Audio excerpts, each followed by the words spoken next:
श्री माणिक घनश्याम तिवारी। अभी करेंगे, अभी बोलो।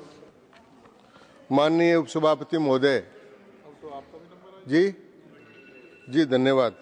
मैं आपको धन्यवाद देना चाहता हूं कि आप यहाँ विराजमान हैं और आपने मुझे 20 मिनट का समय दिया है। जी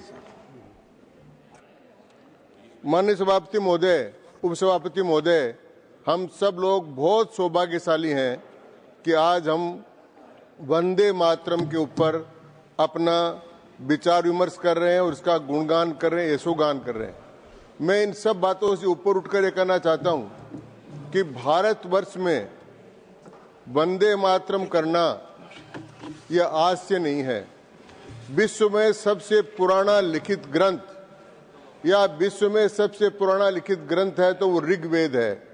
और ऋग्वेद में कहा गया है माता पृथ्वी पुत्रो अहम पृथिव्याः, कि माता पृथ्वी हमारी माता है, हम उसके पुत्र हैं। इसके बाद में यहाँ कई बार अभी चर्चा हुई है माननीय सभापति महोदय, उपसभापति महोदय, कि भगवान राम का उदाहरण दिया गया। भगवान राम ने जब लंका जीतकर आ रहे थे तो लक्ष्मण जी ने कहा कि आप भैया जाकर क्या करोगे, सोने की लंका है, वहां जाएंगे तो हो सकता है भरत से भी लड़ाई हो जाए, तो आप यहीं रहो। तब राम जी ने एक बात कही, अपि स्वर्णमयी लंका न मे लक्ष्मण रोचते जननी जन्म भूमिश्च स्वर्गादपि गरीयसी। उसी दिन भगवान राम ने भी वंदे मातरम बोल दिया था, जिसमें उन्होंने कहा कि जननी जन्मभूमिश्च स्वर्गादपि गरीयसी। ये 1800 ये अभी बात बार बार बात हो रही थी कि साहब ये इस समय क्यों मना रहे हैं 151वां। तो मैं कहना चाहता हूं कि 151वां यही नहीं मना रहे हैं, अभी सरदार वल्लभ भाई पटेल की भी मनाई, अभी बिरसा मुंडा की भी मनाई, अहिल्याबाई होलकर के भी हमने मनाई, संविधान दिवस भी हमने मनाया। और इस मनाने का कारण है, आज तक राज करने वाले लोगों ने कभी ये नहीं सोचा कि हमको ये क्यों करना चाहिए। हमारे शास्त्रों में वर्णन है कि नेतृत्व करने वाले को या राज करने वाले को क्या गुण होना चाहिए, तो उनका लोक संग्रह का गुण होना चाहिए, लोक संपर्क का गुण होना चाहिए, लोक आराधन का गुण होना चाहिए। और ये 3 गुण जिस राजनेता में हो वो राजनेता सर्वश्रेष्ठ है। और नरेंद्र मोदी जी ने ये करके बताया कि वो लोक संग्रह कर रहे हैं, लोक जागरण कर रहे हैं और वो भारत माता के लिए शिक्षित कर रहे हैं। इसलिए वो युग चिंतक महापुरुष के रूप में इन सारे कार्यक्रमों का आयोजन कर रहे हैं। इसलिए वंदे मातरम का आज यहाँ पर अपन चर्चा कर रहे हैं। एक बात। दूसरी बात मैं कहना चाहूंगा कि हमारे यहाँ एक ऋषि परंपरा है। हमारे यहाँ पर यह कहा गया है कि वेद अपौरुषेय हैं, किसी पुरुष ने उनको नहीं लिखा है। मंत्रों के दृष्टा थे, उन्होंने मंत्रों को देखा और याद किया और एक पीढ़ी से चलते रहे।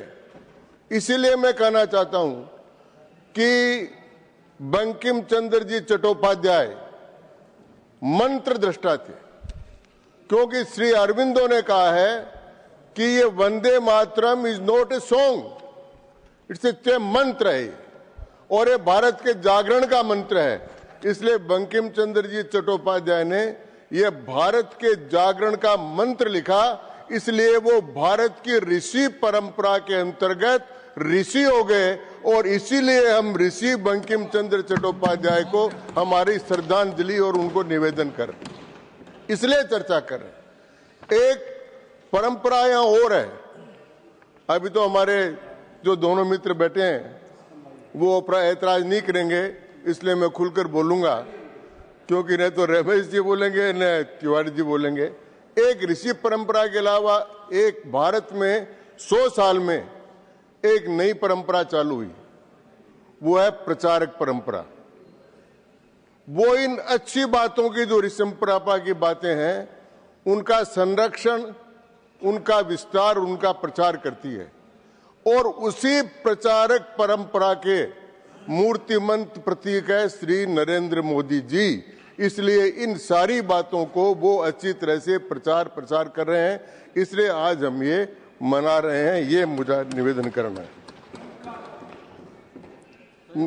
मैं 1857 के बाद में जो देश में एक सुप्तावस्था आ गई थी, उसको जागृत करने के लिए ऋषि बंकिम चंद्र जी चट्टोपाध्याय ने इस गीत की रचना की। और अपन सब इस बात को जानते हैं कि ये गीत पहले बंग दर्शन में लिखा गया, फिर आनंद मठ में लिखा गया, रविंद्रनाथ जी टैगोर ने गाया, ये भी सबने बोला। लेकिन 1905 में जो बंग भंग हुआ था, जो लॉर्ड कर्जनवाली ने बंगाल का विभाजन किया था, और सबसे पहले जो राष्ट्रवाद की और राष्ट्र की अखंडता के लिए जो आवाज उठी थी, वो भंग आंदोलन था। तो 1905 से लेकर 1908 तक सारे देश में यह मंत्र गूंजा, और इस मंत्र के कारण से इतनी जागृति हुई कि ये जागरण का महामंत्र बन गया, प्रेरणा स्रोत बन गया, प्रेरणा पुंज बन गया। हजारों लोगों ने लाठियां खाई, गोलियां खाई, कोड़े खाए, जेलों में गए, और भारत की सारी भाषाओं में इसका ट्रांसफर भी हुआ, उसका ट्रांसलेशन किया गया और उसको भिन्न भिन्न भाषाओं में बोला गया, और ये गीत हमारा आगे चला। लेकिन कुछ तारीखें हमको देखनी पड़ेगी जिन्होंने इस मंत्र की, इस गीत की प्रतिष्ठा को भी कम किया और भारत के लिए भी हानिकारक हुआ।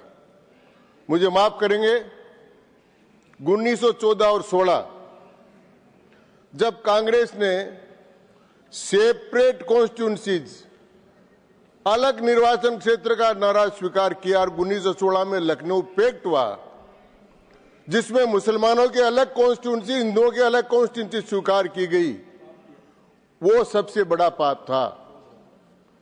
वहां से इसकी नींव रखी गई पाकिस्तान की।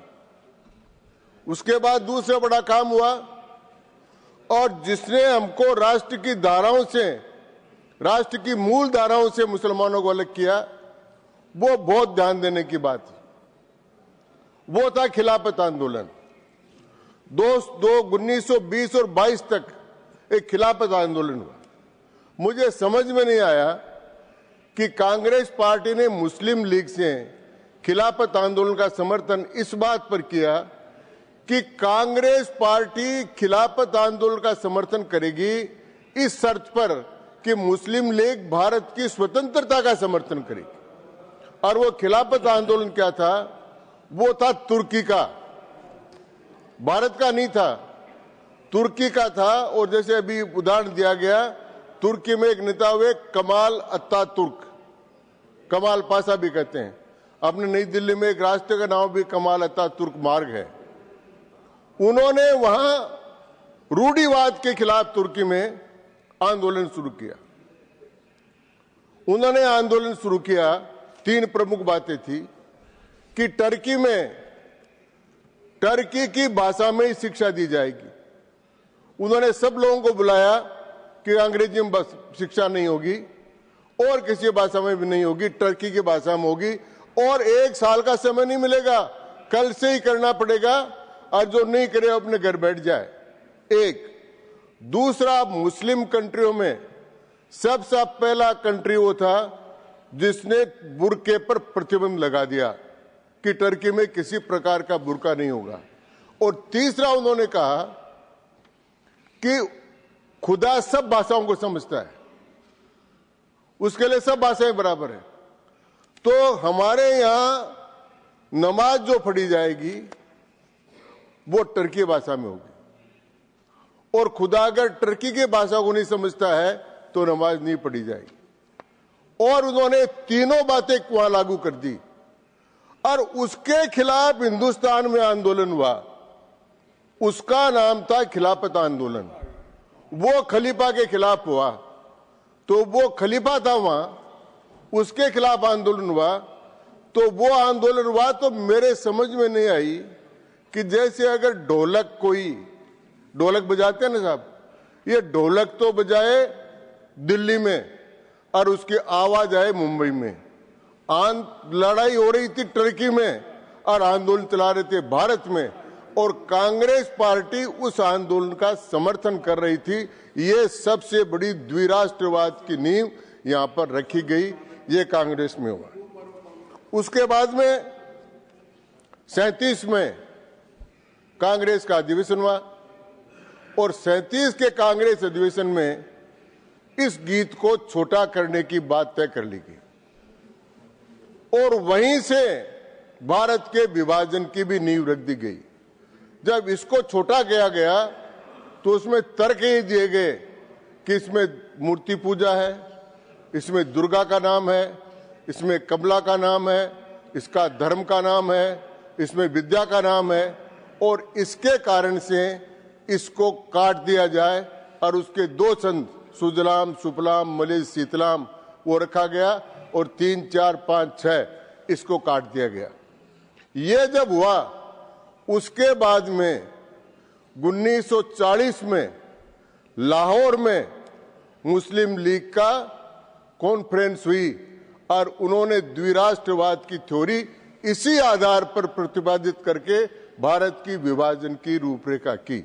अगर कांग्रेस पार्टी इस गीत को नहीं काटती, इस पर संघर्ष करती, इस पर झुकती नहीं, तो मुस्लिम लीग 1940 में लाहौर में यहां तक नहीं पहुंच सकती थी और उसके बाद 47 में इसका विभाजन हुआ। तो सभापति महोदय, मैं जो गीत 1857 के बाद 72 में 1905 में 8 में इस देश के जागरण का मंत्र बन गया, उसको काटा गया इसलिए, और काटने के बाद में विभाजन की रख दी गई और 47 में विभाजन हुआ। विभाजन के बाद जो बात हुई, किसी भी दुनिया के देश ने इतनी बड़ी त्रासदी नहीं देखी। दुनिया में कोई ऐसा देश नहीं है जिसका धर्म के आधार पर विभाजन हुआ। जर्मनी का विभाजन हुआ था, ईस्टर्न जर्मनी और वेस्टर्न जर्मनी बनी, लेकिन साम्यवाद और पूंजीवाद के आधार पर बर्लिन के बीच में दीवार खींची गई थी। कोरिया का भी विभाजन हुआ, वियतनाम का भी विभाजन हुआ, युगोस्लाविया का भी विभाजन हुआ, बहुत से देशों का विभाजन हुआ। एकमात्र देश दुर्भाग्य से भारत था जिसमें का धर्म के आधार पर विभाजन, और उस विभाजन की विभीषिका इतनी बड़ी विभीषिका थी, लाखों लोग तो मारे गए, बहुत 1 करोड़ से ज्यादा लोग घरों से बाहर निकाल दिए गए, इतना बलात्कार हुआ, गाड़ियां भर भर कर आती रही। ये सारी नींव इस गीत के विभाजन से रूपरेखा बनी और 37 का जो कांग्रेस अधिवेशन था और 14 और 16 का जो लखनऊ का पैक्ट था और सेपरेट कॉन्स्टिट्यूंसीज करी मुसलमानों के लिए, उसका परिणाम हमको ये भोगना पड़ा। और लेकिन उपसभापति महोदय, काटा क्या गया मैं बताता। तीसरा जो अंतरा है उसमें काटा गया 7 कोठी, पूरे आपके हजारों गले हैं और हजारों हाथ। इस पेरे को, इस अंतरा को, इस स्टंजा को काट दिया गया। क्यों काटा गया? इसमें कौन सी मूर्ति पूजा आ गई? और ये काटा इसलिए गया, और इसके काटने से ये जो आ रहा था कि हम बहुत ताकतवर हैं, हमारी शक्ति है, हमारे हजारों हाथ हैं, वो ताकत क्षीण हो गई। और युवा जिस ताकत को लेकर चलते थे कि हम भारत के लिए हजारों गले हैं, हजारों कंठ हैं, हजारों हाथ हैं, उन युवकों में वो सूर्य खत्म हो, करोड़ों, वो काम बंद हो गए। फिर दूसरा क्या काटा? तुम ही विद्या, तुम ही धर्म है, उसको काट दिया। तो भारत में से धर्म को काटना और धर्म के लिए ये कहना कि ये अगर रहेगा गीत में तो या तो विद्रोह हो जाएगा, तो मैं उपसभापति महोदय कहना चाहता हूं कि धर्म के उत्पन्न होने वाली भूमि तो भारतवर्ष है। आज के 1500 वर्ष पहले तो कहीं अजान नहीं थी, आज के 2100 वर्ष पहले तो कहीं चर्च या गिरजाघर नहीं था, तो ये भारत ही था। भारत ने कहा धारणात् धर्म इत्याहु धर्मो धारयति प्रजा यस्यात् धारण संयुक्त स धर्म इति निश्चय है। वो धर्म है, वो धर्म इस भारतवर्ष में था और वो धर्म कहता कि मां की रक्षा करो, मां की पूजा करो। उस धर्म को आपने काट दिया उसमें से, फिर उसमें काटा दुर्गा, रिपुदल वारिणी, बहुबलदार, ये काट दिया। अरे दुर्गा का नाम काटा, शिवाजी जब लड़ रहे थे तो जय भवानी और जय शिवाजी कहकर तो लोग लड़ रहे थे। महाराणा प्रताप जो लड़ रहे थे, चामुंडा माता की जय बोलकर ही तो लड़ रहे थे। गुरु गोविंद सिंह जी के पुत्रों का बलिदान हुआ, वीर बाल दिवस हम 26 तारीख को मनाएंगे। उनका बलिदान हुआ, गुरु गोविंद सिंह जी लड़े, नैना देवी के दर्शन करके तो रो जाते थे। इतने सारे जो लोग लड़े, दुनिया के अंदर कोई इतिहास नहीं है उपसभापति महोदय। 712 ईस्वी में राजा दाहिर सेन के ऊपर पहला हमला हुआ था, उससे लेकर पहलगांव के हमले तक आ जाइए, अंग्रेजों के हमले पर आ जाइए, दुनिया की कोई सभ्यता और संस्कृति नहीं बची। भारत बचा, भारत का धर्म बचा, भारत की संस्कृति बची।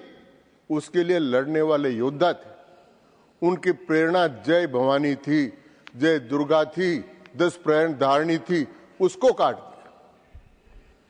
और फिर उसके बाद में ज्ञान को, कर्म को और संगीत को काट दिया। जब किसी देश में से ज्ञान निकल जाए, सरस्वती निकल जाए, दुर्गा निकल जाए, लक्ष्मी निकल जाए, तो वो देश क्या बचेगा? वो देश नहीं, राष्ट्र नहीं बचेगा, भूगोल बचेगा। और वो भूगोल बचेगा तो उसमें एक तो पाकिस्तान की लाइन खींच दी जाएगी और एक बांग्लादेश की लाइन खींच दी जाएगी। अगर ये भूगोल न होकर सांस्कृतिक राष्ट्र बनता, इस गीत के काटने के बहुत असर हुए, सांप्रदायिकता बढ़ी और सांस्कृतिक राष्ट्रवाद कम हुआ। और उपसभापति महोदय, ये राष्ट्र तो सांस्कृतिक राष्ट्र, ये भू सांस्कृतिक राष्ट्र है। इसमें व्यक्तियों का एक समूह है जिसकी समान शत्रु मित्र भावना है, जो इस देश को मातृभूमि, पुण्य भूमि और धर्म भूमि मानते हैं।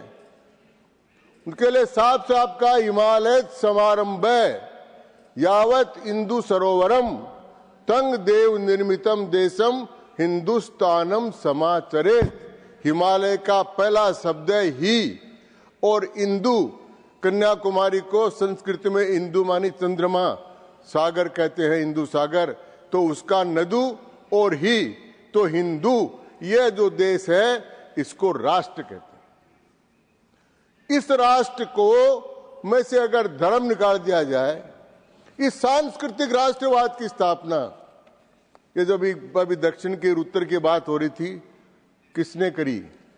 जैसे मैंने कहा राम जी ने करी, फिर शंकराचार्य जी ने। केरल के कालड़ी गांव में थे, अभी प्रधानमंत्री जी ने केदारनाथ में उनके मूर्ति का अनावरण किया है, शंकराचार्य जी। केरल से चलकर वहां तक गए और भारत के चारों कोनों पर चारों धामों की स्थापना की। Honorable member, we have one more minute of your time. You may. और ये भारत का सांस्कृतिक राष्ट्र। तो मेरा इतना ही कहना है कि आज हम सौभाग्यशाली हैं कि हम वंदे मातरम गा रहे हैं। हम क्यों गा रहे हैं? हम यहां पर बैठे हैं, हम बहस कर रहे हैं, ये सारा उन महापुरुषों की देन है। तो हमको आज ये प्रतिज्ञा करनी चाहिए। एक बात कहकर खत्म करूंगा, ये कहते आज क्यों मनाया जा रहा है, मैं आज ये बात साफ साफ कहना चाहता हूं कि जिस समय भारत का विभाजन, बार बार पूछा कि आप लोगों ने क्या किया, आप लोगों ने क्या किया। मैं कह रहा हूं कि एक आजादी तो स्वतंत्रता सेनानियों ने दिलाई और दूसरी आजादी आपातकाल में हमने लड़कर दिलाई लोकतांत्रिक सेनानियों ने। हम जेलों में बंद थे, मार खाने वाले थे, और हम लोग इसलिए बोल रहे हैं कि हमने दूसरी आजादी दिलाई। और एक बात और कहकर खत्म करूंगा कि जिस समय भारत का विभाजन हुआ उस समय भारतीय जनता पार्टी नहीं थी और नरेंद्र मोदी जैसा व्यक्तित्व नहीं था।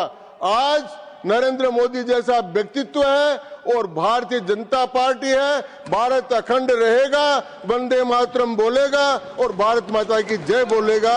धन्यवाद, नमस्कार। Thank you.